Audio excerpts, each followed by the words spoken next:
नसीहत का असर यह हुआ कि वो शख्स ऐसा ताइब हुआ और ऐसा मुसलमान हुआ कि सारी ज़िंदगी निगाह उठाकर नहीं देखी, ज़मीन पर निगाह रहती थी। ऐसे सहाबी रसूल हुए।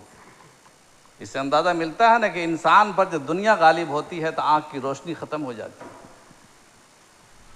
और इंसान रिश्तों को भूल जाता है। क़यामत के बारे में जो आता है कि यौम यफ़िर्रुल मर्उ मिन अख़ीहि व उम्मिहि व अबीहि व साहिबतिहि व बनीहि लिकुल्लि इम्रिइन मिनहुम यौमइज़िन शअनुन युग़नीह। इंसान अपने बाप से भागेगा और बाप बेटे से भागेगा, बेटा बाप से भागेगा, शौहर बीवी से भागेगी, बीवी शौहर से शौहर बीवी से भागेगा, बीवी शौहर से भागेगी।